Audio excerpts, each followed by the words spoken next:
ಕೌಟುಂಬಿಕ ಕಲಹದ ಹಿನ್ನೆಲೆಯಲ್ಲಿ ವೃದ್ಧ ಆತ್ಮಹತ್ಯೆಗೆ ಯತ್ನ ಮಾಡಿದ್ದಾರೆ. ದಾವಣಗೆರೆಯ ದೇವರಾಜು ಅರಸು ಬಡಾವಣೆಯಲ್ಲಿ ಈ ಘಟನೆ ನಡೆದಿರುವುದು. ರೈಲಿಗೆ ಬಿದ್ದು ಆತ್ಮಹತ್ಯೆ ಮಾಡಿಕೊಳ್ಳುವುದಕ್ಕೆ ಯತ್ನಿಸಿದ್ದ ವೃದ್ಧನನ್ನ ರಕ್ಷಣೆ ಮಾಡಲಾಗಿದೆ.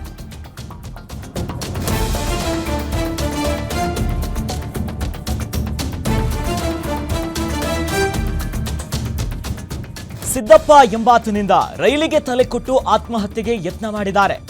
ಮಗ ಮತ್ತು ಸೊಸೆಯೊಂದಿಗೆ ಜಗಳ ಮಾಡಿಕೊಂಡು ಬಂದಿದ್ರು ಸಿದ್ದಪ್ಪ. ರೈಲ್ವೆ ಹಳಿಯ ಮೇಲೆ ಮಲಗಿ ಆತ್ಮಹತ್ಯೆಗೆ ಯತ್ನಿಸಿದ್ದಾರೆ ವೃದ್ಧ. ಇನ್ನು ವೃದ್ಧನನ್ನ ರಕ್ಷಣೆ ಮಾಡಿದ್ದಾರೆ ಸಾಮಾಜಿಕ ಕಾರ್ಯಕರ್ತ ವಿರೂಪಾಕ್ಷ ಬೆಳಗುತ್ತಿ ಅವರನ್ನ ರಕ್ಷಣೆ ಮಾಡಿದ್ರು. ರೈಲು ಬರ್ತಿರೋದನ್ನ ಗಮನಿಸಿ ರಕ್ಷಣೆಯನ್ನ ಮಾಡಿದ್ದಾರೆ ವಿರೂಪಾಕ್ಷ ಬೆಳಗುತ್ತಿ ಅವರು. ನಂತರ ರೈಲ್ವೆ ಪೊಲೀಸರಿಗೆ ಮಾಹಿತಿಯನ್ನ ನೀಡಿದ್ದಾರೆ ವಿರೂಪಾಕ್ಷ ಅವರು. ತದನಂತರ ಕುಟುಂಬಸ್ಥರಿಗೆ ಮಾಹಿತಿಯನ್ನ ನೀಡಿ ಬುದ್ಧಿವಾದವನ್ನ ಹೇಳಿದ್ದಾರೆ. ಪೊಲೀಸರು ಮಕ್ಕಳೊಂದಿಗೆ ವೃದ್ಧನನ್ನ ಕಳುಹಿಸಿಕೊಟ್ಟಿದ್ದಾರೆ.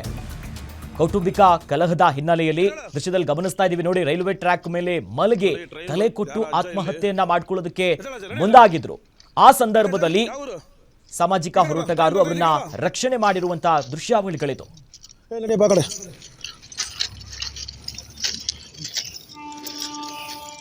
ನೋಡಿ, ಇವ್ರು ಯಾರು ಯಜಮಾನ್ರು ರೈಲ್ವೆ ಮೇಲೆ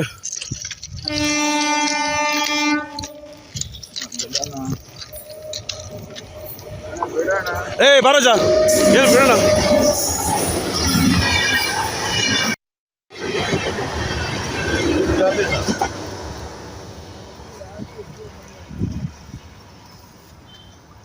ಎಲ್ಲಿ ಯಾವ ರಜಾ ಎಲ್ಲಿ ಮನೆ ಎಲ್ಲಿ ವಿನಾಯಕ ನಗರದ ಎಲ್ಲಿ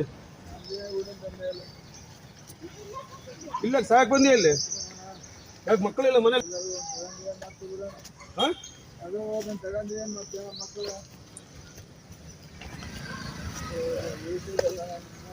ನಡೆಯಜ ನೀನು ಸಿಗ್ತದೆ.